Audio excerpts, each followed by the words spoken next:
বিকেল 4টা বাজে 5 মিনিট। আকাশের বৃষ্টির বেগ কমে গেছে, প্রকৃতি এখন শান্ত হয়ে গেছে। অফিস থেকে বাড়িতে ফিরে আসে ইভান।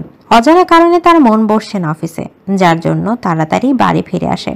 চৌধুরী বাড়িতে এসে পৌঁছায় ইভানের গাড়ি। ইভান গাড়ি থেকে বের হয়ে বাড়িতে ভেতরে ঢুকে যায়। বিকালে বাড়ির সকলে ঘুমে থাকে, যার জন্য এখন বাসার ড্রয়িং রুমে কোনো মানুষের উপস্থিতি নাই।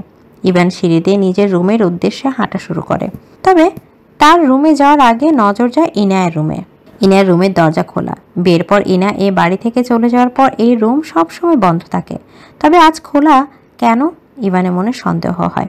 ইনা আর অরণ্য হানিমুন থেকে কি ফিরে এসেছে? এরপর তারা এই বাড়িতে বেড়াতে আসতে পারে। ইভান রুমের ভেতরে যায়, সেখানে খোলা দরজা হাত দিয়ে ধাক্কা দিয়ে রুমের ভেতরে প্রবেশ করে। রুমের মধ্যে কারো অনুপস্থিতি নেই, তবে ওয়াশরুম থেকে পানির শব্দ আসছে। ইভান কৌতূহল নিয়ে সেদিকে তাকিয়ে দেখে। ওয়াশরুমে দরজা খুলে এক মেয়ে বের হয়ে আসে। ওয়াশরুমে দরজার সামনে থাকা মেয়েটা অপরিচিত ইভানের কাছে। এ বাড়িতে তাকে কখনো দেখে নাই সে। ওয়াশরুম থেকে বের হয়ে আসা নারী আর কেউ না, প্রভা, অরুণা বেগমের বন্ধুর মেয়ে। প্রভা মাত্র গোসল শেষ করে বের হয়ে আসে। বিদেশ থেকে চৌধুরী বাড়িতে ফিরেছে সে দুপুর 3টার সময়। প্রভা তার ভেজা চুল মুছতে থাকে আর বাহিরে বের হয়ে আসে। হঠাৎ তার রুমের মধ্যে কোনো পুরুষকে দেখে চমকে যায়। প্রভা বলে, কে আপনি? আমার রুমে কি করছেন? অপরিচিত কোনো মেয়ের রুমে ঢুকতে হলে যে অনুমতি নিতে হয় তা আপনার জানা নেই? ইভান এতক্ষণ প্রভার দিকে তাকিয়ে থাকে, তবে এখন প্রভার কথা শুনে তার ধ্যান কাটে। ইভান নিজের দৃষ্টি অন্যদিকে সরিয়ে বলে, আমার পাশে দাঁড়িয়ে জিজ্ঞেস করছেন আমি কে? আর এই রুম আপনার না, ইনায়ার। আপনি এই রুমে কি করছেন? আর কে আপনি? প্রভা ইভানের কথার উত্তরে বলে, আমার নাম প্রভা, অরুণা বেগমের বান্ধবীর মেয়ে। প্রভার কথা শুনে ইভানের মনে পড়ে অরুণা বেগম তাকে সকলে বলেছে তার বন্ধুর মেয়ে আসবে। নাম মনে হয় প্রভা, তবে ইভানের যতদূর মনে পড়েছে প্রভার কাল বিদেশ থেকে ফেরার কথা। ইভান বলে, ইভানের মুখে অরুণা বেগমকে আম্মুর নামে ডাকা শুনে প্রভা বুঝতে পারে অরুণা বেগমের ছেলে ইভান। প্রভা বলে, অরুণা আন্টি বলেছে আমাকে এই রুমে থাকতে দিয়েছেন। প্রভার কথা শুনে অরুণা বেগমের ওপর ইভানের রাগ হয়। এই বাড়িতে এত রুম থাকতে ইনার রুমে কেন থাকতে দিয়েছে প্রভাকে? ইনার রুমে অন্য কোনো মেয়ে থাকে ইভান তা সহ্য করতে পারবে না। এই রুমের প্রতিটা কোনায় শুধু ইনার শরীরের ঘ্রাণ থাকবে। ইভান যথেষ্ট বিরক্ত হয়, তবে সে রাগ করে না, বরং বলে, ওকে আপনি থাকেন, আমি আম্মুর সাথে কথা বলবো। ইভান কথাটা বলে রুম থেকে বের হয়ে যায়। প্রভা একবার ইভানে যাওয়ার দিকে তাকিয়ে দেখে, এরপর দরজা বন্ধ করে দিয়ে আয়নার সামনে গিয়ে রেডি হতে থাকে। তালুকদার বাড়িতে আজ বৃষ্টি উপলক্ষে রান্না করা হচ্ছে। বৃদ্ধাশ্রমের সকল মহিলা খিচুড়ি আর বেগুন ভাজা খাবে বলে মত দিয়েছেন। তালুকদার বাড়ির সদর দরজা দিয়ে ভেতরে ঢুকে ইনা আর অরণ্য সম্পূর্ণ শরীর ভিজে গেছে। বৃষ্টি থামার পর ওরা চায়ের দোকান থেকে রওনা দিয়েছে, তবুও রাস্তায় ঘুরে ঘুরে বৃষ্টি পড়ার কারণে শরীর ভিজে গেছে। সদর দরজায় কয়েকজন বৃদ্ধ মহিলা মুড়ি চাপিয়ে যাচ্ছে। তারা ইনা আর অরণ্যকে দেখে বলে, ইনায়া, তোমরা এমন ভেজা শরীর কোথা থেকে আসলে? সম্পূর্ণ শরীর ভিজে গেছে, বৃষ্টির পানি শরীরে পড়লে জ্বর আসবে তো। ইনা আর অরণ্য যথেষ্ট শান্ত। চায়ের দোকানে থেকে অরণ্য আর কোনো কথা বলে নাই। ইনাও যথাসম্ভব শান্ত থাকার চেষ্টা করছে। ইনা বলে, সকালে গ্রামে ঘুরতে বেরিয়েছিলাম, কিন্তু হঠাৎ করে বৃষ্টি শুরু, যার জন্য শরীর ভিজে গেছে। আচ্ছা, আমরা রুমে যাই, ড্রেস চেঞ্জ করে গরম কিছু পরি। অরণ্য সিঁড়ি দিয়ে উপরে চলে যায়। ইনা পেছন পেছন চলে যায়। অরণ্য রুমে প্রবেশ করে ওয়াশরুমে চলে যায়। ইনা রুমে আসে। সে ওয়াশরুমে দরজা বন্ধ দেখে বুঝতে পারে অরণ্য গিয়েছে, যার জন্য ভিজা শরীরে অল্প সময় দাঁড়িয়ে থাকে সেখানে। প্রায় 5 মিনিট পর অরণ্য বের হয়ে আসে। ইনা জামা কাপড় নিয়ে ওয়াশরুমে চলে যায়। অরণ্য ফ্রেশ হয়ে বিছানায় শুয়ে পড়ে। তার শরীর ভালো লাগছে না, শরীর গরম হয়ে যাচ্ছে, মনে হয় জ্বর আসবে। ইনা ওয়াশরুম থেকে ফিরে এসে দেখে অরণ্য বিছানায় গা ছেড়ে শুয়ে আছে। বিকেল প্রায় 4টা বেজে গেছে, এখনো অরণ্য আর ইনা দুপুরে খাবার খায় নাই। ইনা ভিজা চুল মুছতে থাকে আর শান্ত গলায় অরণ্যকে ডাক দিয়ে বলে, অরণ্য, আপনি ঘুমিয়ে পড়লেন যে, খাবার খাবেন না? দুপুর গড়িয়ে বিকেল হয়ে গেছে, চলুন খাবার খেয়ে আসি। অরণ্য বিছানায় অন্য পাশ ফিরে শুয়ে আছে। অরণ্য বলে, আমার খেতে নেই, খাবো না আমি। অরণ্যর কথা শুনে ইনা আবার বলে, আমি কি খাবার নিয়ে আসবো রুমে? খাবার না খেয়ে ঘুমালে শরীর অসুস্থ হয়ে যাবে অরণ্য। ইনার কথার কোনো উত্তর দেয় না অরণ্য। সে অন্য পাশ ফিরে শুয়ে পড়ে। ইনা অরণ্যর সাথে আর কথা বলে না। সে রেডি হয়ে নিচে চলে যায়। বৃদ্ধ মহিলা রাতের খাবার রান্না করছে। ইনা রান্নাঘরে যায়। ইনা বলে, নানুমণি, দুপুরের খাবার কি এখনো বাকি আছে কিছু? বৃদ্ধ মহিলা রান্না রেখে এগিয়ে আসে।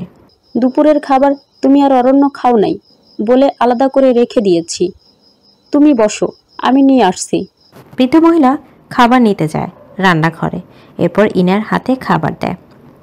ইনা কৃতজ্ঞতা প্রকাশ করে খাবার নিয়ে সিঁড়ি দিয়ে উপরে চলে যায়। রুমে প্রবেশ করে ইনা অরণ্য এখনো আগের মতো করে শুয়ে আছে। ইনার খাবার হাতে করে সামনে যায় অরণ্য। খাবার টেবিলের উপর রাখে, অরণ্যের মাথায় হাত দেয়। গায়ে জ্বর আসবে মনে হচ্ছে। ইনা বলে, অর্ণ উঠুন, খাবার নিয়ে এসেছি আমি, খাবেন চলুন। ইনার কথার জবাবে অরণ্য কোনো উত্তর দেয় না। ইনা আবার ডাক দেয়, অর্ণ আপনার শরীর গরম হয়ে যাচ্ছে, মনে হচ্ছে জ্বর আসবে, উঠুন, খাবার খাবেন চলেন। ইনার অনেকবার বলার পর অরণ্য উঠে, চোখ মিলে তাকিয়ে দেখে ইনায়া কে। অরণ্য বলে, নিজ হাতে খেতে ইচ্ছে করছে না, খাবার খাইয়ে দিন। ইনায়া অরণ্যর কথা অনুসারে অরণ্যর মুখে খাবার তুলে দেয়। অরণ্য মুখে মুচকি হাসি দিয়ে ইনায়ার দিকে তাকিয়ে থাকে। ইনার মধ্যে কোনো সংকোচ নাই, সে সাধারণভাবে খাবার খাইয়ে দিচ্ছে অরণ্যকে। অরণ্য বলে, ইনায়া, আপনি আমাকে শাস্তি দেন, কিন্তু কোনোদিন ছেড়ে যাবেন না। সময় রাত 12টা। রাতের আকাশে তালুকদার বাড়িতে সকলে এখন ঘুমে আচ্ছন্ন রয়েছে। রাত প্রায় 12টা বেজে গেছে। সম্পূর্ণ বাড়ি শান্ত। তালুকদার বাড়ির সকল বৃদ্ধ মহিলা ঘুমিয়ে পড়েছে। সকলে ফজরের নামাজের জন্য উঠে যার কারণে তাড়াতাড়ি ঘুমিয়ে পড়েছে। বাড়ির এক রুমে ইনায় আর অরণ্য পাশাপাশি অবস্থান করছে, যদিও তাদের মধ্যে বিশাল দূরত্ব রয়েছে। মধ্যরাতে হঠাৎ কারো কণ্ঠ শুনে ইনার ঘুম ভেঙে যায়। চোখ খুলে উপলব্ধি করতে পারে অরণ্যর কণ্ঠ। ইনা পাশ পেরে অরণ্যর দিকে তাকিয়ে দেখে অরণ্য তার শরীরে থাকা কাঁথা শক্ত করে নিজের সাথে জড়িয়ে ঘুমিয়ে রয়েছে। ইনা অরণ্যর মধ্যে দূরত্ব কমিয়ে ওর কাছে যায়, অরণ্যর মাথায় আলতো করে হাত রাখে। ইনার সন্দেহ সত্যি প্রমাণিত হয়, অরণ্যর শরীরে জ্বর এসেছে। শরীর রীতিমতো জ্বরে পুড়ে যাচ্ছে। ইনার চোখে মুখে চিন্তার ছাপ ফুটে ওঠে। বিকালে বৃষ্টির পানির কারণে অরণ্যর শরীরে এত জ্বর হয়েছে। গ্রামের মধ্যে রাত 12টার সময় ডক্টর বা ওষুধ পাওয়া অসম্ভব। খাবার খাইয়ে যখন অরণ্যকে ওষুধ খেতে বলেছে, তখন অরণ্য জেদ করে ওষুধ খায় নাই। এই সামান্য বৃষ্টির পানির ফোঁটায় তার জ্বর আসবে না বলে দেয়। ইনার এখন অরণ্যের উপর ভীষণ রাগ হচ্ছে। আবার অরণ্য জ্বরে পুড়ে যাওয়ার শরীর আর ওর অসহায় মুখ থেকে মায়া লাগছে। অরণ্য শরীর থেকে হাত ছড়িয়ে নেয় ইনায়া। এরপর বিছানা ছেড়ে উঠে দাঁড়ায়, ওয়াশরুমে চলে যায়। ওয়াশরুম থেকে এক বালতি পানি আর টাওয়াল ভিজিয়ে নিয়ে আসে। এরপর অরণ্যের মাথার কাছে বসে ওকে মৃদু স্বরে ডাক দেয়, অর্ণ উঠুন না, আপনার শরীরে অনেক জ্বর এসেছে, একবার পানি দিয়ে গা মুছে দিলে শরীর থেকে জ্বরটা কমে যাবে। ইনার কথা অরণ্যের কান অবধি পৌঁছায় নাই, কারণ অরণ্যের শরীরে জ্বরের তীব্রতা বেড়ে গেছে। সে এখন অজ্ঞান প্রায় 5 মিনিট ইনায়া অরণ্যকে ডাকে, তবে অরণ্যর শরীরে কোনো রেসপন্স করে না। ইনায়া বাধ্য হয়ে অরণ্যর শরীরে পানি দিয়ে আলতো করে মুছিয়ে দিতে থাকে। অরণ্য হাত পা পানি দেওয়ার পর এবার অরণ্যর শার্টের বাটনের উপর হাত দেয় ইনায়া। ইনায়া সংকোচ বোধ করে অরণ্যর শরীরে এমন করে টাচ করার জন্য, কিন্তু অরণ্যর অসুস্থতা আর জ্বরের তীব্রতার কাছে সে বাধ্য হয়। ইনায়া সযত্নে অরণ্যর শার্টের প্রথম বাটন খোলে। অরণ্য তার স্বামী, তাকে সামান্য স্পর্শ করার অধিকার রয়েছে ইনায়ার, তবুও তার মন থেকে সংকোচ আর ভয় কাটে নাই। ইনায়া কাঁপা কাঁপা হাতে অরণ্যর বুকের অংশ আবৃত করে। অরণ্যর বুকে অল্প স্বল্প পশম রয়েছে, যদিও তা ভীষণ সুন্দর। অরণ্যর বুক তাকে বড্ড আকর্ষণ করেছে। ইনার ইচ্ছা করছে বুকে তার ঠোঁট ছুঁয়ে দিতে, সারা জীবন স্বামীর বুকের মধ্যে অবস্থান করতে। তবে ইনা নিজের ইচ্ছার আবেগ নিয়ন্ত্রণ করে। সে বালতির পানি দিয়ে টাওয়াল ভিজিয়ে দেয়। এরপর সযত্নে অরণ্যের সারা শরীর মুছে দেয়। অরণ্যর শরীরে ঠান্ডা অনুভব করে। জ্বরের মধ্যে শরীরে এমন ঠান্ডা অনুভূতি তার ভালো লাগছে। ইনা অরণ্যের দিকে তাকিয়ে দেখে। অরণ্যর এমন মায়াবী রূপে ইনা আগে কখনো খেয়াল করে নাই। একজন পুরুষকে জ্বরের মধ্যে যে এত সুন্দর লাগতে পারে তা ইনার বোধহয় জানা ছিল না। ইনার ঠোঁটে মৃদু হাসি বজায় রেখে অরণ্যের মাথায় পানি দেয়। এরপর আবার ওয়াশরুমে চলে বালতি আর পানি রেখে আসে, তবে টাওয়াল পাশে থাকা টেবিলে রেখে দেয়। অরণ্যর শরীর অল্প উঁচু করে তার শরীর থেকে শার্ট সরিয়ে দেয়। অরণ্যর শরীর এখন ভালো লাগছে, শরীরে শীতল ঠান্ডা অনুভব হচ্ছে। ইনেয়া অরণ্যর কপালে চুল সরিয়ে সেখানে আলতো করে নিজের ঠোঁট ছুঁয়ে দেয়। আজ প্রথম কোনো পুরুষ মানুষের কপালে তার ঠোঁট স্পর্শ করেছে। প্রায় সারা রাত অরণ্যর সেবা যত্ন করে ইনায়া। প্রায় 10 মিনিট পর পর অরণ্যর শরীর মুছে দেওয়া হয়, তার মাথায় পানি দেওয়া। ফজরের আজানের সময় অরণ্যর শরীরে জ্বর কমে যায়। আর সারা রাত নির্ঘুম থাকার কারণে ইনার চোখে ঘুম এসে পড়ে। সকাল 9টা চৌধুরী বাড়ির সকলে খাওয়া দাওয়া করার জন্য টেবিলে উপস্থিত হয়। মূলত এই কারণে তাদের একে অপরের সাথে দেখা হয়। অরণ্য বেগম রান্নাঘরে খাবার নিয়ে এসে টেবিলে রাখে। অফিসের জন্য রেডি হয়ে নিচে নেমে আসে ইভান খাবার টেবিলে বসে অরুণা বেগমকে উদ্দেশ্য করে বলে, আম্মু, তুমি প্রভাকে থাকার জন্য ইনায়ের রুম কেন দিয়েছ? চৌধুরী বাড়িতে কি গেস্ট রুম বা নর্মাল রুমের অভাব পড়েছে? অরুণা বেগম জানে ইভান এমন কথা তাকে জিজ্ঞেস করবে। অরুণা বেগম বলে, প্রভা এই বাড়ির অতিথি, আর প্রভা আজ সকালে আসার কথা ছিল, কিন্তু ও এত তাড়াতাড়ি করে কালকে সকালে চলে এসেছে, যার জন্য কোনো ভালো রুমের আয়োজন করা হয়ে ওঠা নাই, যার জন্য ইয়ানা রুমে অল্প দিনের জন্য থাকবে ও। ইভান খাবার টেবিলে বসে মায়ের সাথে আর কোনো কথা বলে না। সে খাবার খাওয়া শেষ হলে অফিসের জন্য রওনা দেয়। চৌধুরী বাড়ির সামনে ইভানের গাড়ি দাঁড়িয়ে রয়েছে। বাড়ির সদর দরজা পার হয়ে ইভান গাড়িতে উঠে বসে। ড্রাইভার যখন গাড়ি ছাড়বে অফিসের উদ্দেশ্যে, তখন একজন মেয়ে এসে গাড়ির কাঁচের জানালায় নক করে। ইভান বিরক্ত করে কাঁচ সরিয়ে দেয়। সেখানে আর কেউ না, প্রভা ছিল। ইভান বলে, কি হয়েছে প্রভা? গাড়ির কাছে এমন শব্দ করছেন কেন? ইভানের কথার উত্তরে প্রভা বাচ্চাদের ন্যায় বলে ওঠে, সরি ইভান, আপনাকে বিরক্ত করার জন্য, কিন্তু আজকে আমি চৌধুরী কোম্পানিতেই জয়েন করব। সকালে ঘুম থেকে উঠতে দেরি হয়ে যাওয়ার কারণে রেডি হতে দেরি হয়ে গেছে। যখন আপনি অফিসে যাবেন আর আমিও যাব, আমরা কি একসাথে যেতে পারি? প্রভার কথা শুনে ইভান যথেষ্ট বিরক্ত হয়। ছোটবেলা থেকেই মেয়েদের থেকে যথেষ্ট দূরত্ব অবলম্বন করেছে সে। তবে ইভান প্রভার উত্তর না করতে পারবে না, কারণ প্রভা বাড়ির অতিথি। ইভান বলে, ওকে, গাড়িতে উঠে বসুন। ইভানের সম্মতি পেয়ে প্রভা গাড়িতে উঠে বসে। ড্রাইভার গাড়ি চালানো শুরু করে। ইভান আর প্রভা দুইজনই নীরব। তবে প্রভার চোখে মুখে এখনও ঘুম রয়েছে। বিদেশে তার এত সকালে ঘুম থেকে ওঠার অভ্যাস নাই, যার জন্য প্রভা গাড়িতে হেলান দিয়ে চোখ বন্ধ করে ঘুম কাটানোর চেষ্টা করে। প্রায় 10 মিনিট পর ইভান খেয়াল করে প্রভা ঘুমিয়ে পড়েছে। তবে তার মাথা গাড়ির ঝাঁকুনির কারণ পড়ে যাচ্ছে। ইভান তার হাত দিয়ে প্রভার ঘুমন্ত মুখ ধরে ফেলে। এরপর এগিয়ে গিয়ে যায় প্রভার কাছে। ঘুমন্ত প্রভা তার মাথা রাখে ইভানের কাঁধে। ইভান প্রথমে বিরক্ত হয়ে পড়ে। প্রভার ঘুমন্ত মুখ থেকে শান্ত হয়ে যায়। বাচ্চা মেয়েদের মতো ঘুমিয়ে পড়েছে প্রভা। ইভান যা দেখে মৃদু হাসি দেয়। তালুকদার বাড়ি। সকালের মিষ্টি রোদ অরণ্যের চোখে পড়ে। অরণ্য ঘুম ভেঙে যায়। চোখ খুলে তার মাথা ব্যথা করছে। অরণ্য টেবিলে ঘড়ির দিকে তাকিয়ে দেখে সকাল 9টা বেজে গেছে। অরণ্য যখন বিছানা ছেড়ে উঠতে যাবে তখন তার চোখ যায় তার বুকে ঘুমিয়ে থাকা ইনার দিকে। অরণ্যর বুক জুড়ে ইনার দখল রয়েছে। অরণ্য প্রথমে অবাক হয়, কারণ তার শরীরে শার্ট নেই। পরে ঘরের মধ্যে মগ আর ভেজা টাওয়াল দেখে বুঝে যায় বৃষ্টির পানি শরীরে পড়ার কারণে তার জ্বর এসেছে। প্রায় অনেক সময় অরণ্য ইনার ঘুমন্ত মুখের দিকে অপলক তাকিয়ে থাকে। এরপর এভাবে যদি ইনার ঘুম থেকে উঠে তাদেরকে দুজনকে এমন অবস্থায় দেখে, তাহলে অনেক লজ্জায় পড়ে যাবে। অরণ্য নিজের বুকের ওপর থেকে ইনার শরীর ধীরে ধীরে সরিয়ে দেওয়ার চেষ্টা করে, যার ফলে ইনার ঘুম ভেঙে যায়। তবে সারা রাত জেগে থাকার কারণে সে ভীষণ টায়ার্ড, যার জন্য ইনার বিরক্ত হয়, বলে, অরণ্য কি করছেন? আর একটু ঘুমোতে দিন। এত তাড়াতাড়ি উঠে কি করবো আমি শুনি? ইনার জবাব শুনে অরণ্য অবাক। তাহলে কি ইনার সজাগ থাকা অবস্থায় ইচ্ছা করে অরণ্যকে জড়িয়ে ধরেছে? অরণ্য বলে, ইনা, আপনি আমাকে জড়িয়ে ধরে ঘুমিয়ে আছেন। ঘুম থেকে উঠলে কিন্তু আমার দোষ দেবেন না। অরণ্যর কথা শুনে ইনা শক্ত করে অরণ্যকে জড়িয়ে ধরে। ওর বুকের পশমে ব্যথা মাথা নেড়ে জবাব দেয়, আপনি আমার স্বামী অরণ্য, নিজের স্বামীকে জড়িয়ে ধরার অধিকার কি আমার নেই? এখন ঘুমোতে দিন আমায়। ইনার এমন জবাব শুনে অরণ্য অবাক হয়, তবে ওর মুখে হাসি ফুটে ওঠে। অরণ্য ইনাকে নিজের সাথে জড়িয়ে ধরে, যেন ছেড়ে দিলে ইনা পালিয়ে যাবে। ঘুমের মধ্যে ইনার মুখে মিষ্টি হাসি ফুটে ওঠে। ওর গাল দুটো লাল হয়ে যায়। অরণ্য বলে, অবশ্যই নিজের স্বামীকে জড়িয়ে ধরার অধিকার ইনায়ার রয়েছে, কারণ এই অরণ্য রাজ চৌধুরী শুধু ইনায়ার, শুধুমাত্র তার বিবাহিত বউয়ের। এখন ঘুমান যতক্ষণ ইচ্ছা। সকাল 10টা। তালুকদার বাড়ির রুমের এক দরজায় অনেক সময় ধরে একজন নক করে যাচ্ছে, কিন্তু ভেতর থেকে কোনো সাড়া শব্দ বা কোনো ব্যক্তি দরজা খুলে দিচ্ছে না। অরণ্য আর ইনায়া অনেক সময় ধরে ঘুমিয়ে রয়েছে। মূলত তাদের রুমের দরজায় বারবার নক করে যাচ্ছে একজন বৃদ্ধ মহিলা। সকাল 10টা বেজে গেছে, কিন্তু অরণ্য আর ইনায়া ঘুম থেকে ওঠে নাই। দরজা খুলে নিচে খাবার খেতে আসে নাই, যার জন্য বৃদ্ধ মহিলা টেনশন করছে। দরজায় শব্দ ক্রমশ বেড়ে যাচ্ছে। ঘুমের মাঝে দরজায় এমন শব্দ শুনে যথেষ্ট বিরক্ত হয় অরণ্য। কপাল কুঁচকে চোখ খুলে দেখে তাকে শক্ত করে জড়িয়ে ধরে ঘুমিয়ে আছে ইনায়া। ঘুমন্তে ইনায়াকে দেখে অরণ্যর বিরক্ত হয়ে যাওয়া চেহারা বদলে যায়। অরণ্য ইনায়ার দিকে একরাশ মুগ্ধতা নিয়ে তাকিয়ে থাকে। ঘুমন্তে ইনায়াকে দেখতে অসম্ভব সুন্দর লাগছে।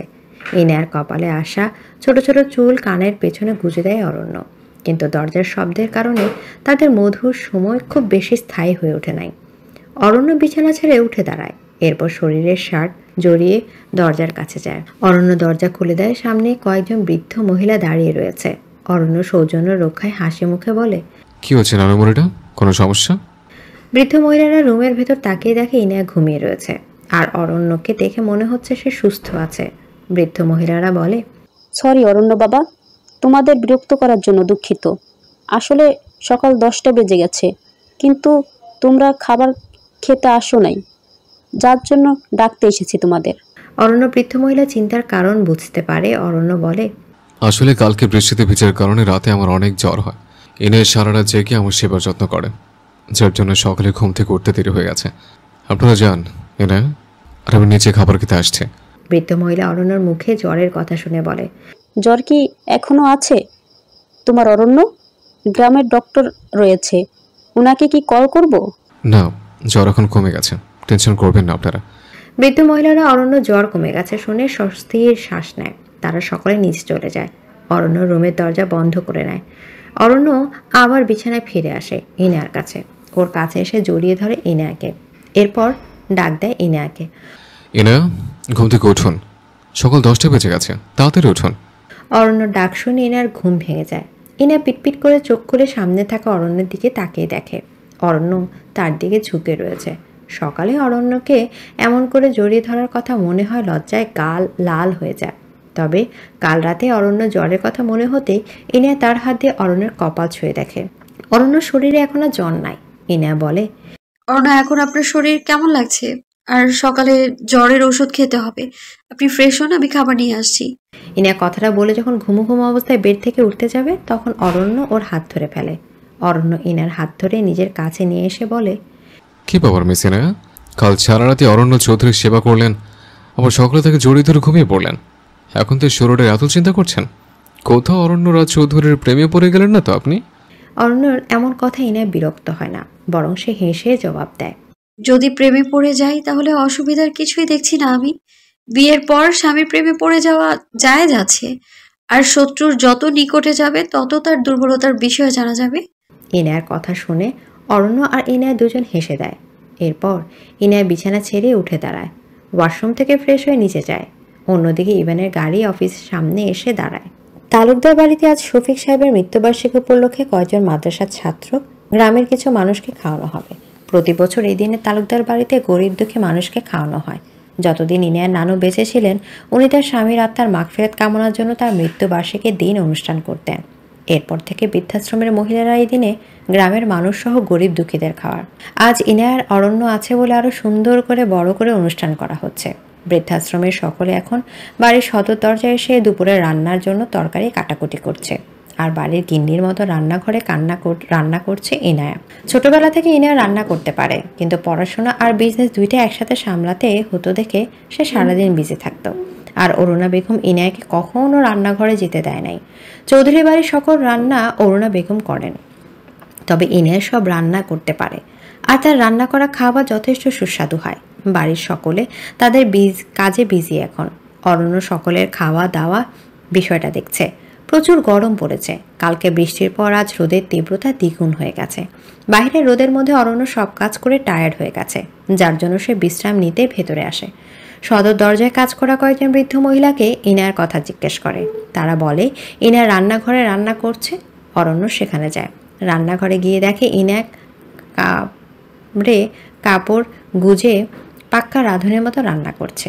বিয়ের পর আজ প্রথম ইনায়াকে রান্নাঘরে যেতে দেখেছে অরণ্য। রান্নাঘরে গরমে ইনায়ার শরীর দিয়ে ঘাম ঝরে পড়ছে, কপালে বিন্দু বিন্দু ঘাম জমা হয়েছে। বাড়িতে যা রোদ, তারপরও গ্রামের রান্নাঘর খড়ি দিয়ে রান্না করতে হয়, যার কারণে ইনায়ার আরও বেশি গরমও লাগছে। তবুও সে রান্না করে যাচ্ছে। তবে অরণ্য ইনায়াকে দেখে সবসময়ের মতো মুগ্ধ হয়ে যায়। প্রেমে পড়লে মনে হয় ভালোবাসা মানুষকে সকল পরিস্থিতিতে সুন্দর লাগে। অরণ্য ঠোঁটে হাসি বজায় রেখে রান্নাঘরে ইনায়ার কাছে যায়। ইনায়ার পেছনে দাঁড়িয়ে ওর বেঁধে রাখা খোপা করা চুল ছেড়ে দেয়। রান্না করার মধ্যে হঠাৎ করে চুল খুলে যাওয়ার কারণ ইনায়া যথেষ্ট বিরক্ত হয়। এমনি গরমের মধ্যে রান্না করছে, এখন চুলের কারণে আরও বেশি গরম করছে। ইনায়া যখন রান্না করা রেখে তার চুল বাঁধতে যাবে তখন অনুভব করে তার পেছনে একজন দাঁড়িয়ে রয়েছে। ইনায়ার পেছনে ঘুরে দেখে অরণ্য সেখানে দাঁড়িয়ে রয়েছে, তার ঠোঁটে মুচকি হাসি। ইনায়ার আর বুঝতে বাকি থাকে না তার শক্ত করে বাঁধা চুল কি করে খুলে গেছে। ইনায়ার রাগে স্বরে বলে, অর্ণ কি করছেন আপনি এখানে? আর গরমের মধ্যে মাথার চুল কেন খুলে দিলেন? জানেন কত গরম করছে, গরম লেগেছে আমার। ইনার কথাটা রাগে স্বরে বলে কিন্তু অরণ্যের ঠোঁটের কোণে এখনো মুচকি হাসি রয়েছে। গরমের মধ্যে ইনার কপালে থাকা বিন্দু বিন্দু ঘাম আর ইনার রাগী চোখ সব মিলে ইনাকে অনেক সুন্দর লাগছে। অরণ্য শুধু ভাবে তার বউ এত সুন্দর কেন? রান্না করা অবস্থায় কি কোনো মহিলাকে এত সুন্দর লাগতে পারে? এমনি বাইরে যে গরম, তার উপর তার বউয়ের এমন রূপ, কোথাও এত রূপের আগুন অরণ্য পড়ে না যায়। ইনার কথায় অরণ্য কোনো উত্তর দেয় না, কারণ অরণ্য এক দৃষ্টিতে ইনাকে দেখে যাচ্ছে আর ওর ভাবনায় বিভোর হয়ে যাচ্ছে। ইনায় খেয়াল করে দেখে অরণ্যর মুখ লাল হয়ে গেছে, তার শরীর সম্পূর্ণ ঘামে ভিজে গেছে। ইনায় মুহূর্তের মধ্যে তার রাগ ভুলে যায়। বাইরে অনেক সময় রোদে দাঁড়িয়ে কাজ করার জন্য হয়তো অরণ্যের গরম লাগছে। ইনায় বলে, অর্ণ আপনি এত সময় বাইরে রোদের মধ্যে কেন কাজ করছেন? দেখেন চোখ মুখ সব লাল হয়ে গেছে। রুমে যান আপনি, আমি লেবুর জল নিয়ে আসছি। ইনার কথা শুনে অরণ্য রুমে যায় না, বরং সেখানে দাঁড়িয়ে থাকে। ইনা রান্নাঘর থেকে বের হয়ে যখন ফ্রিজ থেকে ঠান্ডা পানি বের করে আসতে যাবে তখন অরণ্য ওর হাত ধরে ফেলে। অরণ্য বলে, বউ তুমি তো সুন্দর কেন? বিশেষ করে বউ, তোমার এই রূপের তেজ আর সহ্য করা যাচ্ছে না। দেখা যাবে তো রূপের গরমে এই অরণ্য রাজ চৌধুরী কোথায় পড়ে গয়লা হয়ে যাবে, তখন কিন্তু তুমি বিধবা হয়ে যাবে বউ। অরণ্যর মুখে বউ তার তুমি ডাকটা শুনে ইনার লজ্জায় গাল দুটি লাল হয়ে যায় আর তার হাসিও পায় অরণ্য। লোকটা সত্যি অদ্ভুত, ভিন্ন সময় ভিন্ন রূপ তার। এক সময় মজার কথা বলবে, সবসময় তার মুখে হাসি থাকবে, আর অন্য সময় হলে গম্ভীর হয়ে যাবে। তবে অরণ্য ঠোঁটে হাসি দেখতে ইনার অনেক ভালো লাগছে। অরণ্য ইনার দিকে সামনে এগিয়ে আসে, আলতো হাতে তার গাল ছুঁয়ে দেয়। ইনার হুঁশ ফিরে আসে, সে এদিক সেদিক তাকে দেখে। যদি বৃদ্ধ কোনো মহিলা এখানে হঠাৎ করে চলে আসে তখন কি হবে? ইনা আবার রাগে স্বরে বলে, অর্ণ কি করছেন আপনি? দূরে সরুন। বাড়িতে কত মানুষ, কেউ যদি রান্নাঘরে চলে আসে তখন কি হবে? সো হোয়াট, এনা বউ হন আপনি আমার। বিয়ের পর জামাই বউ একটু রোমান্স করবে, সেটা স্বাভাবিক বিষয়। তাহলে রুমে চলেন, সেখানে গিয়ে রোমান্স করে। অন্যদিকে চৌধুরী কোম্পানির এমডি চেয়ারে বসে গভীর মনোযোগ কাজ করছে ইভান। অফিসের সকল দায়িত্ব এখন সে পালন করে, আর প্রভা তার কেবিনে বসে ল্যাপটপে কাজ করে। প্রভাকে সে তার পার্সোনাল অ্যাসিস্ট্যান্ট হিসেবে নিয়োগ করছে, কারণ অফিসে আর কোনো পোস্ট খালি ছিল না। প্রভা ল্যাপটপে কিছু কাজ করছে। ইভান তার মনোযোগ কাগজের উপর থেকে সরিয়ে সামনের দিকে তাকায়। ইভানের চোখ যায় প্রভার দিকে। প্রভা কাজ করে যাচ্ছে, তার দিকে যে ইভান তাকিয়ে রয়েছে সেই বিষয়ে তার কোনো খেয়াল নাই। ইভান এক দৃষ্টিতে প্রভার দিকে দেখতে থাকে। মেয়েটা অনেক সুন্দরী, তবে তার ইনার চেয়ে কম। তার ইনা কথাটা বলতে গিয়ে ইভান দীর্ঘশ্বাস ফেলে। এতদিনে হয়তো ইনা অরণ্যকে ভালোবেসে ফেলেছে। অবশ্য স্বামী হয় তার একদিন তো প্রেমে পড়বেই। ইভান তার ভুলের কারণে ইনাকে হারিয়ে ফেলেছে। ছোটবেলার থেকে জীবনের সব কিছু সে পেয়েছে, শুধু ইনাকে ছাড়া। এই জীবনে ইনা ছাড়া অন্য কাউকে ভালোবাসতে পারবে না কিনা ইভান জানে না। বিকেল 4টা বাজে, তালুকদার বাড়ির অনুষ্ঠান শেষ হয়েছে। এখন ইনা আর অরণ্য বিদায় নিয়ে চলে আসবে। বৃদ্ধ আশ্রমের মহিলারা অনেক অনুরোধ করেছে তাদের অল্প কয়েকদিন থেকে যাওয়ার জন্য, কিন্তু অরণ্যর অফিস রয়েছে, এখানে বেশি দিন থাকা সম্ভব নয়। আবার ইনার আদালতের তারিখের সময় প্রায় শেষের দিকে। এদিকে সাফায়েতের মৃত্যু আর এসএস কোম্পানির খাবারের বিষ খেয়ে দিয়েছে তা জানা যায় নাই। রূপনগর গ্রামে যে উদ্দেশ্যে এসেছে তা সফল হয় নাই। সাফায়েতের মৃত্যুর রহস্য সমাধান হয় নাই। আড়ালে লুকিয়ে থাকা আগন্তুকের পরিচয় এখনও সামনে আসে নাই, যার জন্য ইনা আর অরণ্য এখানে বেশি দিন থাকতে পারবে না। আদালতের নোটিশের মেয়াদ শেষ হবার আগে আসল অপরাধীর পরিচয় জানতে হবে। তালুকদার বাড়ির সমস্ত সম্পত্তির উত্তরাধিকারী সূত্রে মালিক ইনায়া। সম্পত্তির সমস্ত হিসাব ইনায়া পৌরসভায় গিয়ে কালেক্ট করছে, আর তালুকদার বাড়িতে থাকা বৃদ্ধ মহিলাদের জন্য এই বাড়িটা থাকার অনুমতি দিয়ে দিয়েছে। বৃদ্ধ মহিলারা সকলে ইনায়া আর অরণ্যকে বিদায় দেয়। তারা রূপনগর গ্রাম থেকে চলে আসে, শহরে যাওয়ার উদ্দেশ্যে গাড়ি রওনা দেয়। এখন রাস্তায় ট্রেনের মধ্যে অবস্থান করছে ইনায়া আর অরণ্য।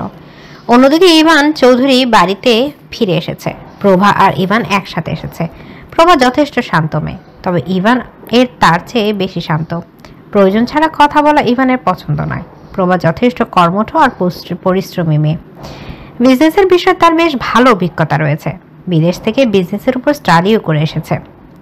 অরণ্যর গাড়ি এসে থামে তার বাড়ির সামনে, তখন রাত 9টা। রূপনগর গ্রাম থেকে শহরের রাস্তা অনেক, যার জন্য রাত 9টা বেজে গেছে। ইনা গাড়ির মধ্যে ঘুমিয়ে পড়েছে। সারাদিন রান্না করা সহ গ্রামের এত মানুষকে খাওয়ানো আর অধিক সময় গাড়িতে বসে থাকার কারণে তার শরীর অনেক টায়ার্ড হয়ে গেছে, যার জন্য সে গাড়িতে বসে ঘুমিয়ে পড়েছে। অরণ্য গাড়িতে বসে সারা রাস্তা ইনার ঘুমন্ত মুখ দেখে কাটিয়ে দিয়েছে। তার মায়াবতী বউয়ের প্রতি তার মুগ্ধতা যেন হাজার জন্ম চলে গেলেও কমবে না। বাড়ির সামনে গাড়ি এসে দাঁড়ায়। অরণ্য দেখে ইনা এখনো ঘুমিয়ে রয়েছে। অরণ্যর ইচ্ছা করে না ইনাকে ডাক দিতে, কিন্তু বাড়ির ভেতরে যেতে হবে, যার জন্য অরণ্য শান্ত স্বরে ডাক দেয়, ইনা, ইনা। অরণ্য ডাক শুনে ইনার ঘুম অল্প ভেঙে যায়, তবে সে চোখ খুলে তাকায় না, শুধু একটু নড়ে চড়ে আবার ঘুমিয়ে পড়ে। অরণ্য বুঝতে পারে তার বউ গভীর ঘুমিয়ে তলিয়ে গেছে। অরণ্য মুচকি হাসি দেয়, এরপর আলতো করে ইনাকে কোলে তুলে নেয়। ইনা অরণ্যর বুকে গুটিসুটি হয়ে ঘুমিয়ে রয়েছে। অরণ্য ঘুমন্ত ইনাকে নিয়ে বাড়ির ভেতরে প্রবেশ করে, সিঁড়ি দিয়ে উপরে চলে যায়। নিজের রুমে গিয়ে বিছানায় ইনাকে শুয়ে দেয়। এরপর সে ওয়াশরুমে ফ্রেশ হতে চলে যায়। ওয়াশরুম থেকে ফ্রেশ হয়ে এসে সে রুমের বাইরে চলে যায়। চৌধুরীর বাড়িতে সকলে রাতের খাওয়া দাওয়ার জন্য রেডি হয়, কিন্তু ইভান আর প্রভা তাদের রুমে বসে আছে। প্রভা অফিসের একটি ফাইল চেক করছে। কাল নতুন বন্ডের সাথে চুক্তি হবে চৌধুরী কোম্পানির, তবে ফাইলের কিছু বিষয় প্রভা বুঝতে পারছে না, যার জন্য সে ইভানের থেকে সাহায্য নেওয়ার চিন্তা করে। ইভান নিজের রুমে বসে অফিসের কাজ করছে। বর্তমানে তার সারাদিন শুধু অফিস আর ফাইল নিয়ে কেটে যায়। পৃথিবীর সমস্ত সুখ আনন্দ বেদনা তার কাছে এখন তুচ্ছ মরীচিকার ন্যায়। এই মিথ্যা মায়ার বেড়াজালে নিজেকে জড়িয়ে যে কষ্ট তার হচ্ছে, হয়তো তার থেকে মুক্তি পাওয়ার কোনো উপায় নাই। বর্তমানে নিজেকে পৃথিবীর সবচেয়ে অসহায় ব্যক্তি মনে হয় ইভানের, যে নিজের দোষে নিজের মায়ের ভালোবাসা হারিয়েছে। জেদ বা ইগোর কারণে তার ভালোবাসাকে অন্য একজনের হাতে তুলে দিয়েছে, আর এখন শুধু অফিসে দায়িত্ব পালন করে যাচ্ছে। তার বুকের মধ্যে এক অদ্ভুত ব্যথার আগমন ঘটেছে, যা প্রতি মুহূর্ত তাকে তিলে তিলে শেষ করে দিচ্ছে। শুধু বাহিরের রাগিয়া নীরবতা সবাই দেখে, ভেতরে থাকা কান্না আর অসহায়ত্ব শুধু সেই জানে। শুধু তার মনের ভেতরে জানে ইনায়াকে সে কতটা ভালোবাসে। তার জীবনের সব সুখ টাকার ভালোবাসার বিনিময়ে তার ইনায়াকে চাই, কিন্তু তা সম্ভব না। ইনা এখন অন্য কারো বিবাহিত স্ত্রী, অন্য একজনের হাত তার শরীর শুয়ে দিয়েছে। হঠাৎ করে ইভানের রুমের দরজা একজন নক করে। ইভান তার ভাবনার জগৎ থেকে বাহির হয়ে আসে। দরজার সামনের দিকে তাকিয়ে দেখে প্রভা দাঁড়িয়ে রয়েছে।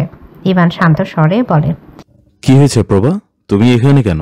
ইভান গম্ভীর গলায় কথাটা বলে, কিন্তু প্রভার কাছে ইভানের গলার স্বর অন্যরকম লাগে, যেন মনে হলো ইভান কান্না করেছে।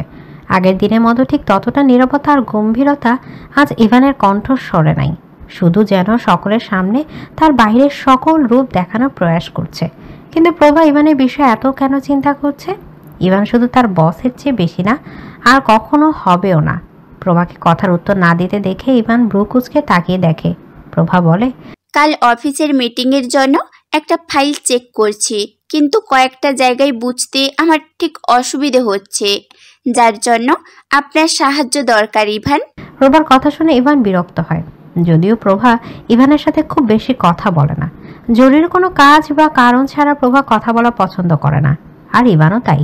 তবে প্রভাকে দেখে ইভান বিরক্ত হয়, কারণ প্রভার চেহারা দেখলে তার ইনার কথা মনে পড়ে। প্রভা চোখে মুখে যে ভয়, শান্তি, নীরবতা সব ইনার মধ্যে ছিল, যার জন্য হয়তো ইভান প্রভার থেকে দূরে থাকতে চায়। ইভান প্রভার দিকে তাকিয়ে বলে, দেখো কি সমস্যা হয়েছে। ইভানের অনুমতি পেয়ে প্রভা রুমের ভেতরে চলে আসে। এরপর তার হাতে থাকা ফাইল ইভানকে দেখায়। একসাথে অনেক সময় কাজ করতে থাকে। ইভান প্রভার সমস্যা সমাধান করে দেয়। ইভান ফাইলের মধ্যে হাত রেখে প্রভাকে দেখায়। প্রভাও হাত রাখে, যার ফলে দুজনের হাত একসাথে হয়। প্রভা আর ইভান একে অপরের দিকে তাকিয়ে থাকে। প্রভা মাথা নিচু করে ফেলে। হঠাৎ করে দরজায় কারো গলায় আওয়াজ শুনে প্রভা আর ইভান দূরে সরে যায়। অরুণা বেগম তাদের ডাকতে এসেছে। রাত অনেক হয়ে গেছে, যার জন্য অরুণা বেগম ইভানকে খাবার খাওয়ার জন্য ডাকতে তার রুমে এসেছে। অরুণা বেগম ইভান আর প্রভাকে দেখে ফেলে। তারা সরে যাওয়ার আগেই অরুণা বেগম বলে, প্রভা তুমি এখানে? আচ্ছা, তোমার খাবার টেবিলে আসো, রাতে ডিনার রেডি করা হয়েছে। অরুণা বেগম কথাটা বলে রুম থেকে চলে যায়। ইভান আর প্রভা একে অপরের দিকে তাকায়। এরপর ইভান বলে, আচ্ছা, আমাদের কালকের মিটিং কোন ব্যান্ডের সাথে হবে? প্রভা নীরবতা ভেঙে জবাব দেয়।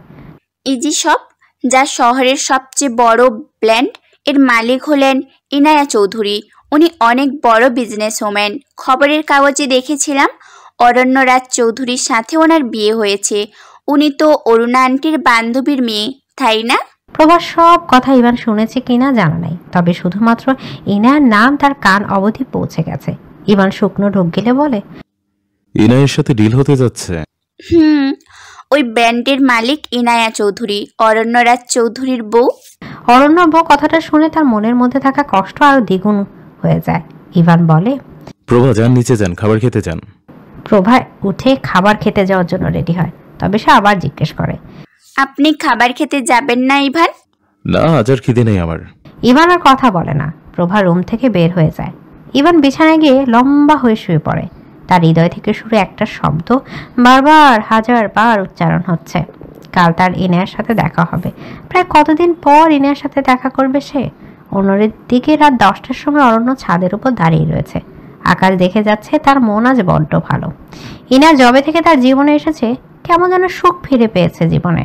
হারানো সকল সুখের শূন্য স্থান পূরণ হয়ে গিয়েছে ইনায়ার আগমনে। অরণ্যর ভাবনার মাঝে হঠাৎ করে তার পেছন থেকে কেউ একজন ডাক দেয়। অরণ্য কণ্ঠটা শুনে চমকে যায়। এই কণ্ঠ তার বড্ড পরিচিত। অরণ্য পিছনে ফিরে তাকিয়ে দেখে তার সামনে রেহানা বেগম দাঁড়িয়ে রয়েছেন। অরণ্য দুই চোখে বিশ্বাস করতে পারছে না। তার মা কি তার নাম ধরে নিয়ে ডেকে ডাক দিয়েছেন? রেহানা বেগম তার সামনে থাকা অরণ্যর দিকে দেখে। তার মা ছেলে আজ কত বছর পর একে অপরের সামনে দাঁড়িয়ে রয়েছে। রেহানা বেগম নিজের ছেলের মুখ একবার ভালো করে দেখে। তার ইচ্ছা করছে তার ছেলের মাথায় হাত বুলে দিতে। রেহানা বেগম বলে, অরণ্য। রেহানা বেগমের মুখে অরণ্য ডাকটা শুনে অরণ্য চোখে পানি জমে যায়। তার মা তাকে নাম ধরে ডেকেছে। অরণ্যর মনে হচ্ছে সে এখন পৃথিবীর সবচেয়ে সুখী মানুষ। যে মা তার সামনে কখনো আসে নাই, সে আজ তার নিজে এসে তাকে ডাকছে। অরণ্য বলে, আম্মু। অরণ্যর মুখে আম্মু ডাকটা শুনে রেহানা বেগমের হৃদয় শান্তির প্রণয় বয়ে যায়। অরণ্য চোখ দেখে বোঝা যাচ্ছে সে কতটা খুশি হয়েছে রেহানা বেগমের মুখে তার নাম শুনে। রেহানা বেগম নিজের মনকে শক্ত করে অরণ্যর করা অন্যায় সে কখনো ভুলে যেতে পারে না। রেহানা বেগম বলে, অরণ্য, তোমার সাথে কথা আছে আমার। আম্মু বলো, কি কথা আছে? কোনো সমস্যা আছে? কি হচ্ছে শুধু একবার বলো। তুমি ইনায়াকে কেন বিয়ে করেছো অরণ্য? শুধু কি ইভান চৌধুরী থেকে প্রতিশোধ নিতে, না তোমার কোনো পরিকল্পনা রয়েছে? অরণ্য জানে রেহানা বেগম তাকে খুব ভালো করে চিনে। অরণ্য হাসি মুখে বলে, যদি বলি ইনায়াকে আমি ভালোবাসি। অসম্ভব। আর যদি বলি আমার নোংরা খেলার একটা গটি ইনায়া, তখন কি বলবে আম্মু? কথাটা বিশ্বাসযোগ্য? অরণ্য আর রেহানা বেগম ছাদে দাঁড়িয়ে রয়েছে। অরণ্য শব্দ করে হেসে যাচ্ছে। অরণ্যর এমন হাসি রেহানা বেগমের মনে ভয় সৃষ্টি করেছে, কারণ তার ছেলের এমন ব্যবহার সন্দেহজনক। চৌধুরী পরিবারের কোনো সদস্যকে অরণ্যকে ভালোবাসতে পারে না, অসম্ভব। আর ইভান চৌধুরীকে শুরু কষ্ট দেওয়ার জন্য ইনায়াকে অরণ্য বিয়ে করে নাই। সে যে সাফায়াত মৃত্যুর আসল অপরাধী অরণ্য, সে কেন ইনায়াকে নিয়ে তার নানার বাড়িতে গিয়ে সাফায়াতের মৃত্যু রহস্য সমাধান করবে? রেহানা চৌধুরী যা মনে হচ্ছে অরুণ কোনো গভীর ষড়যন্ত্র করছে। সকলের সামনে অরণ্য যতই সাধারণ আর বোকা সাজার নাটক করুক না কেন, আসলে অরণ্য সবচেয়ে বেশি চালাক আর নিষ্ঠুর। রেহানা বেগম বলে, অরণ্য, সত্যি করে বলো, ইনায়াকে কেন বিয়ে করেছো তুমি? যদি চৌধুরী বাড়ির প্রতি প্রতিশোধ নিতে ইনায়াকে বিয়ে করে থাকো, তাহলে বিয়ের প্রথম দিন থেকে ওর উপর অত্যাচার করো নাই কেন? যদি তুমি সাফায়াতকে হত্যা করে থাকো, তাহলে রূপনগর গ্রামে কেন গিয়েছিলে? বউ ভাতের দিন তুমি ইনায়াকে পুলিশ দিয়ে ধরিয়ে দিয়েছিলে, আবার তুমি ওকে বাঁচানোর জন্য জর্জকে টাকা দিয়েছো। আসলে অরণ্য, তুমি করতে কি চাও? মায়ের কথা শুনে অরণ্য শব্দ করে হেসে ওঠে। যাক, পৃথিবীতে একজন মানুষ রয়েছে যে তার আসল রূপ সম্পর্কে জানে। অরণ্য শান্ত হয়ে রেহানা বেগমের দিকে তাকায় আর বলে, ইনি আমার খেলার ছোট্ট একটা গুটি মাত্র। সে আমাকে সম্পূর্ণ খেলা জিতিয়ে দেবে। চৌধুরী বাড়ির উপর প্রতিশোধ নেওয়ার মাত্র শুরু। আর সাফায়াত সড়ক দুর্ঘটনা মারা যায় না, বরং ওকে আমি খুন করেছে, কারণ ও আমার বাবাকে খুন করেছে। কর্মফল প্রত্যেক মানুষের ভোগ করতে হয়। আর এখন অবধি ইনার সাথে যা যা হচ্ছে, ওকে পুলিশ ধরে নিয়ে যাচ্ছে, ওর ফাঁসির রায় হচ্ছে, বা রূপনগর গ্রামে ওর মামার মৃত্যুর রহস্য খুঁজে যাচ্ছে। সব আমার পূর্ব পরিকল্পনা। অরণ্য নিজের মুখে সব সত্যি বলে। রেহানা বেগমের রাগ হচ্ছে ওনার ছেলের উপর। অরণ্য ঠিক কতটা জঘন্য আর নোংরা তার রেহানা বেগম জানে। আর এজন্য রেহানা বেগম তার ছেলেকে ঘৃণা করে। এই ভালো মানুষের আড়ালে লুকিয়ে থাকা কুৎসিত চেহারা সে দেখতে চায় না। রেহানা বেগম ঘৃণার দৃষ্টিতে তাকিয়ে বলে, ছি অরণ্য, তুমি ঠিক কতটা নিজ মন মানসিকতার অধিকারী। ইনায়া তোমার স্ত্রী হয়, বিয়ের পর ওকে সবসময় আগলে রাখা, বিপদে ওর পাশে থাকা তোমার দায়িত্ব। আর তুমি নিজের প্রতিশোধ আর স্বার্থের জন্য ওর সাথে মিথ্যা ভালোবাসা নাটক করলে।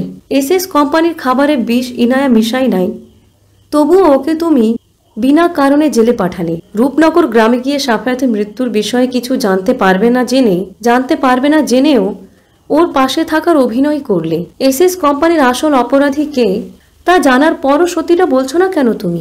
আর কয়দিন পর যদি ইনায়ার ফাঁসি হয়ে যায় তবে তুমি শান্তি পাবে? রেহানা বেগমের কথা অরণ্য সহ্য করে নেয়, কিন্তু তার প্রতি তার মায়ের ঘৃণার দৃষ্টি সহ্য করতে পারে না। অরণ্যর বুকের ভেতর অনেক কষ্ট হচ্ছে। তার মায়ের চোখের থেকে চোখ সরিয়ে নেয়। অরণ্য বলে, আম্মু, তোমার কি মনে হয় এ অরণ্যরাজ চৌধুরী এত জঘন্য? নিজের ছেলের মাথায় থাকা পরিকল্পনার বিষয়ে জানা আর ছেলের চোখ দেখে সত্যের বোঝার যথেষ্ট পার্থক্য আছে। সব ঘৃণার রাগ ভুলে একবার আমার দিকে তাকিয়ে বলো না আম্মু, এই চোখে কি তুমি ইনার জন্য ভালোবাসে দেখতে পাও না? নিজের বাবার খুনের প্রতিশোধ নেওয়ার হিংস্রতা কি দেখতে পাও না? এত বছরে শুধু একবার মায়ের মুখে নিজের নাম শোনার আর্তনাদ কি তুমি দেখতে পাও না? ওই চৌধুরী বাড়ির মিলন চৌধুরী আর অরুণা বেগমের প্রতি ঘৃণা দেখো না? শুধু কি মিথ্যা অভিনয় আর স্বার্থ দেখো? অরণ্য কথা শুনে রেহানা বেগম কতক্ষণ থমকে দাঁড়ায়। তার শরীরে থাকা রাগ জমে যায়। অরণ্য চোখ বেয়ে পানি গড়িয়ে পড়ে। বাবার মৃত্যুর পর অরণ্য আজ প্রথম কান্না করছে। রেহানা বেগম বলে, অরণ্য, তুমি কি ইনায়াকে ভালোবাসো? তাহলে ওকে শাস্তি কেন দিলে? আর তোমার বাবার খুন সাফায়াত করেছে টাকার জন্য। তুমি তো সাফায়াতকে মেরে ফেলেছ, তাহলে আর কিসের প্রতিশোধ নিবে তুমি? কার থেকে প্রতিশোধ দিবে? মিলন চৌধুরী আর অরুণা চৌধুরী তোমার বাবার খুনি না। হ্যাঁ, ওনারা যা করেছেন আমাদের সাথে তা অন্যায়। আর ইনায়ার সাথে যদি তোমার কোনো শত্রুতা নাই, তবু ওকে শাস্তি কেন দিচ্ছ? ওর যদি ফাঁসি হয়ে যায় তখন তুমি কি করবে? রেহানা বেগমের কথার জবাবে অরণ্য বলে, আমি মারা যাবো আম্মু। ইনায়কে হারিয়ে ফেললে তোমার অরণ্য বাঁচবে না আম্মু। ইনায়কে আমি অনেক ভালোবাসি, বিশ্বাস করো। ইনার যদি ফাঁসি হয়েছে তাহলে আমিও জীবিত দাফন হয়ে যাবো আম্মু। ইনার সাথে কোনো মিথ্যে নাটক বা অভিনয় করি না আমি। ওকে সত্যি ভালোবাসি আম্মু। অরণ্য আর রেহানা বেগম অনেক সময় কথা বলে। মা ছেলে আজ প্রথম কোনো বিষয়ে কথা বলে। রাত প্রায় 12টার সময় অরণ্য রুমে ফিরে আসে। ইনায় বিছানায় শুয়ে ঘুমিয়ে নিয়ে পড়েছে। বিছানায় শুয়ে পড়ে অরণ্য ইনায়াকে নিজের কাছে নিয়ে আসে আর বুকে ইনায়ার মাথা রাখে। ইনায়াও ঘুমের মধ্যে অরণ্যকে জড়িয়ে ধরে। অরণ্য মনে মনে বলে, সরি ইনায়া, আপনাকে এত কষ্ট দেওয়ার জন্য। বিশ্বাস করেন, এ অরণ্য চৌধুরী নিষ্ঠুর বা স্বার্থপর নয়। শুধু নিজের জীবনে ঘটেছে অতীত তাকে এমন তৈরি করেছে। তবে যাই হয়ে যাক, অরণ্য আপনাকে নিজের থেকে দূরে করবে না কখনো। ভালোবাসি ইনায়া, অনেক ভালোবাসি আপনাকে। অরণ্য কথাটা বলে ইনাকে শক্ত করে জড়িয়ে ধরে ঘুমিয়ে পড়ে। সকাল প্রায় 9টা বাজে। ইনা আয়নার সামনে দাঁড়িয়ে তৈরি হচ্ছে আর তার মিটিং রয়েছে। ইনা জানে আজ চৌধুরী গ্রুপে তার কাজ, তার মানে আবার ইভানের সাথে দেখা হবে। ইনা জীবনে আর কখনো ইভানের সম্মুখী হতে চায় না। সে তার নতুন জীবন নিয়ে যথেষ্ট খুশি। আর ইভান নিশ্চয়ই নিজের অফিস নিয়ে বিজি থাকে। তবে ইনা নিজের কাজের জায়গায় যথেষ্ট প্রফেশনাল আর সে প্রতিটা কাজ মনোযোগ সহকারে করে। সেখানে ইভান যদি থাকে তাহলে নিজেকে এলোমেলো লাগবে তার। হাজার চেষ্টা করলেও প্রথম ভালোবাসা কেউ ভুলতে পারে না। অরণ্য রুমে এসে দেখে ইনা আয়নার সামনে দাঁড়িয়ে রয়েছে। অরণ্য আজ অফিসে যাবে। অরণ্য বলে, কি হয়েছে না? এমন লেখক সাহিত্যের মতো কোন ভাবনার জগতে হারিয়ে গেলেন? অরণ্যর কথা শুনে ইনার ঘোর কাটে আর বলে, না, কিছু হয় নাই। আসলে আজ 2টা মিটিং আছে। একটা চৌধুরী গ্রুপের মালিক ইভান চৌধুরীর সাথে আর এসএস কোম্পানির শেয়ার হোল্ডার ওনার সাথে। চৌধুরী গ্রুপ কথাটা শুনে অরণ্য ইভানের কথা মনে পড়ে। আজ ইনার ইভানের সাথে মিটিং রয়েছে। তবে ইনা যথেষ্ট সাধারণভাবে কথাটা বলে, যাতে ইভান ওর কেউ হয় না। অরণ্য সেটা ভেবে খুশি হয়। সে ইনার কাছে যায় আর বলে, সকাল 9টা চৌধুরী বাড়ি। সকাল 9টার সময় চৌধুরী বাড়ির সকলে নাস্তা করার জন্য টেবিলে বসে রয়েছে। প্রভাজ ঘুম থেকে উঠতে দেরি করে না, বরং সে সবার আগেই ঘুম থেকে উঠে পড়ে। অন্যদিকে ইভান সারা রাত ঘুমায় নাই। তার চোখের নিচে কালি পড়ে গেছে। বিছানা থেকে উঠে দাঁড়ায় ইভান। ওয়াশরুমে গিয়ে ফ্রেশ হয়ে নিচে আসে। আজ ইনায়ার সাথে তার মিটিং রয়েছে। কতদিন পর ইনায়াকে দেখবে সে। তার প্রত্যেকটা প্রহর যেন শেষ হচ্ছে না। আয়নার সামনে দাঁড়িয়ে ইভান অনেক সময় ধরে নিজেকে তৈরি করে। এরপর রেডি হয়ে নিচে আসে। আজ ইভানের মন মেজাজ যথেষ্ট ভালো। সে হাসি মুখে সবাইকে গুড মর্নিং বলে আর সবার সাথে খেতে বসে যায়। অরুণা বেগম ইভানের হাসি মুখ দেখে খুশি হয়। উনি বুঝতে পারে ইভানের জীবনে প্রভার আগমন ঘটার কারণ। ইভান এত পরিমাণে খুশি। প্রভার সাথে জীবন শুরু করলে ইভান ভালো থাকবে। অতীতে যা হয়েছে সব ভুলে যাওয়া উচিত। অরুণা বেগম সবাইকে খাবার দেয়। এরপর চৌধুরী বাড়ির প্রত্যেক সদস্য সকালে নাস্তা খাওয়া শেষ করে অফিসের জন্য বের হয়ে যায় প্রভা আর ইভান। প্রভা আজ নিজের গাড়িতে যাবে। প্রভা যখন তার গাড়িতে উঠতে যাবে তখন ইভা বলে, প্রভা, আপনি আমার গাড়িতে অফিসে যাবেন আজ। কয়েকটা বিষয় আপনার সাথে কথা বলা জরুরি আমার।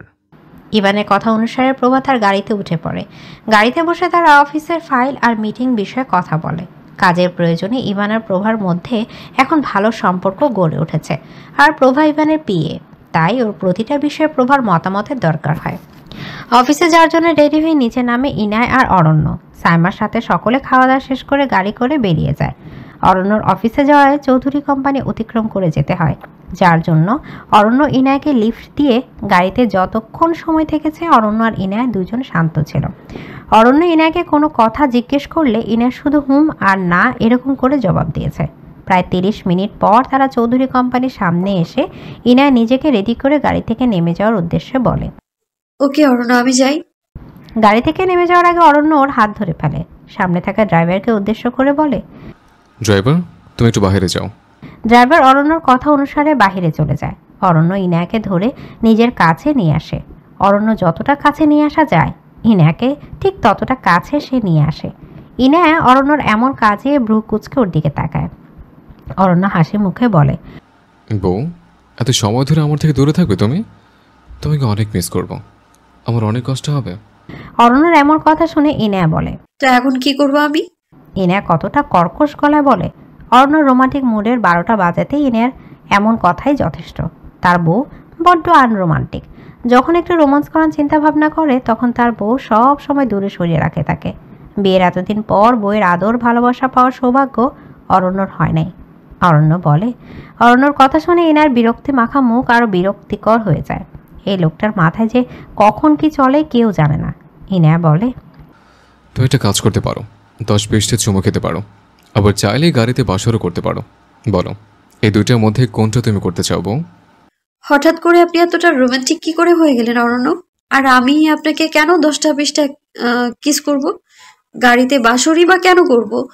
কে হন আপনি আমার? ইনার কথা শুনে অরণ্যর মাথায় হাত দেয় আর বলে, হায় রে, আমার বউর কি স্মৃতি শুধু লোপ পেয়ে গেল নাকি? বাসর করার আগে যদি বউ বিয়ের কথা ভুলে যায় তাহলে তো সর্বনাশ। বউ, তুমি না আমাকে ভালোবাসো? লক্ষ্মী বউ, তোমার স্বামীকে 4-5টা চুমো দাও বউ। অরণ্যর কথা শুনে ইনা বলে, অরণ্য, আমি গেলাম, আপনি থাকেন। অসভ্য লোক, জঘন্য পুরুষ। ইনা কথাটা বলে গাড়ি থেকে বের হয়ে যায়। অরণ্য শব্দ করে হাসে। ইনার মুড খারাপ ছিল, কিন্তু অরণ্যর কথা শুনে তার হাসি চলে আসে। তার মন ভালো হয়ে যায়। ড্রাইভার গাড়ির মধ্যে ঢুকে পড়ে। গাড়ি আবার চলতে থাকে। অরণ্যর ফোনে তখন একটা কল আসে, যা দেখে অরণ্য সিরিয়াস হয়ে যায়। অরণ্য ফোন রিসিভ করে বলে, আমার কাজ কত দূর হয়েছে? একজন লোক ফোনে রিসিভ হয় আর বলে, তুমি শুধু রূপনগর গ্রামে ইনার যাওয়ার খবর ওনার কানে একবার পৌঁছে দাও। এরপর যা করার আমি করছি। চৌধুরী কোম্পানির ভেতরে ইনায়া ঢুকে যায়। ইনায়া নিজেকে শান্ত করে।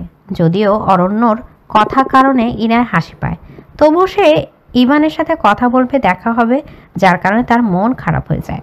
ইনায়া নিজেকে শান্ত করে। এরপর অফিসের ভেতরে চলে যায়। কোম্পানির ভেতরে যায়। ইনায়া তার পিএকে আসতে বলে। তার সকল কাজ তার পিএ সামলায়। ইনায়া মিটিং কেবিনে ঢুকে যায়, যেখানে ইভান আর প্রভা উপস্থিত ছিল। ইভান ইনার দিকে তাকায়। এদিকে চৌধুরী কোম্পানির এমডি চেয়ারে বসে আছে ইভান। তার দৃষ্টি এখনও সামনের দিকে রয়েছে, শুধু সামনের দিকে থাকা মানুষকে দেখেই যাচ্ছে।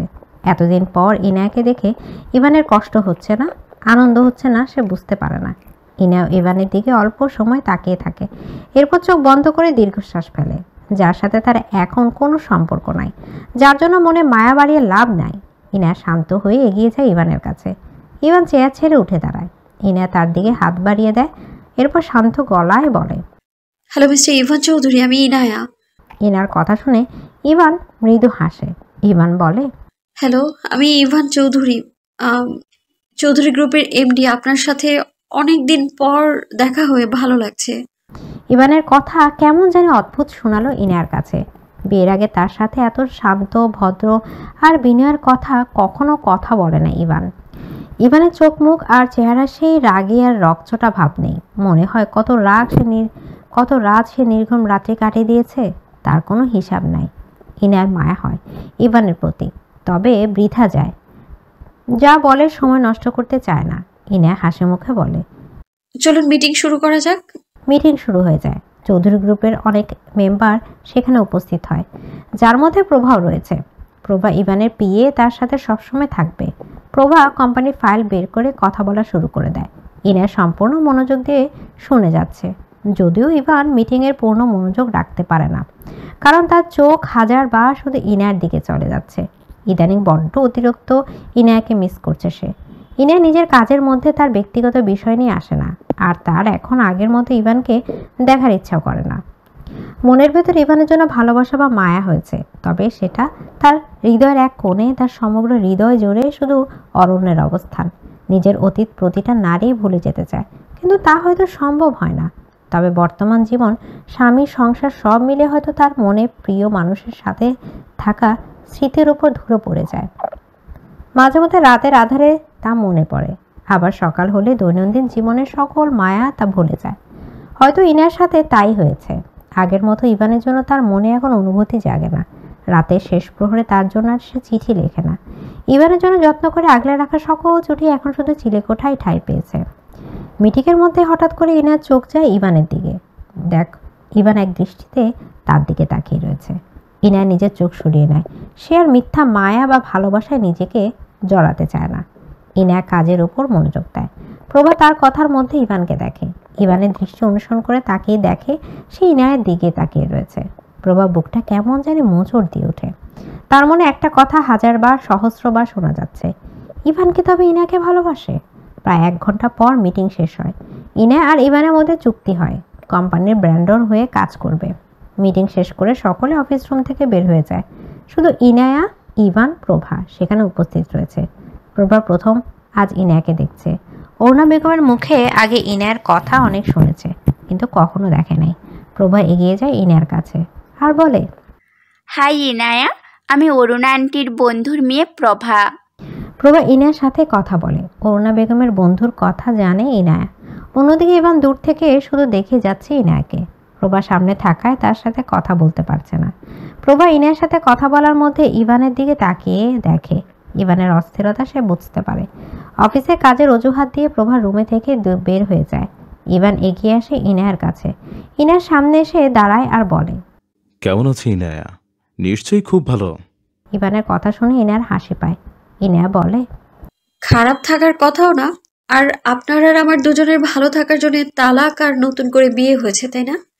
ইনার কথা শুনে ইভান মৃদু আর্তনাদের স্বরে বলে, অবশ্যই। তবে কি জানো ইনায়া, তোমাকে বিয়ে দিয়ে আমি ভালো নেই। কষ্ট হয় তোমাকে ছাড়া আমার। তুমি চলে যাওয়ার পর থেকে প্রতি রাত কান্না করি, তোমাকে একবার দেখার কামনা। তবে কি তোমাকে ভালোবাসি আমি ইনায়া? ইভানের মুখে ভালোবাসে কথাটা শুনে ইনা চমকে যায়। ইভান থেকে ভালোবাসে, তার জন্য কান্না করে। হয়তো আগের সময় হলে ইভানের ভালোবাসার কথা শুনে ইনা খুশি হয়ে যেত, কিন্তু বর্তমানে ইনার মনে শুধু একটা ভালো লাগা কাজ করে, এছাড়া আর কিছুই না। ইনা বলে, কিন্তু এখন তো আপনার প্রতি আমার সকল অনুভূতি মারা গেছে ইভান। এই দেখেন, আপনার মুখে ভালোবাসি কথা শুনে আমার কিছুই যায় আসছে না। আপনার কষ্টের অনুভূতি আমার কাছে শুধুমাত্র কিছু কথা। তবে কি আমি অরণ্যকে ভালোবেসে ফেলেছি ইভান ভাই? অন্যদিকে অরণ্যর লোক তার কাজ করছে। রূপনগর গ্রামে সাফায়াতের মৃত্যু তদন্ত করতে যাওয়ার কথাটা আসল অপরাধীর কাছে পৌঁছে দিয়েছে। যদিও ইনার প্রতিটা গতিবিধির উপর তার নজর রয়েছে, সে শুধু চুপ করে রয়েছে তার পরিকল্পনা সফল করার জন্য। একজন লোক ফোন করে অপর পাশে কেউ রিসিভ করে।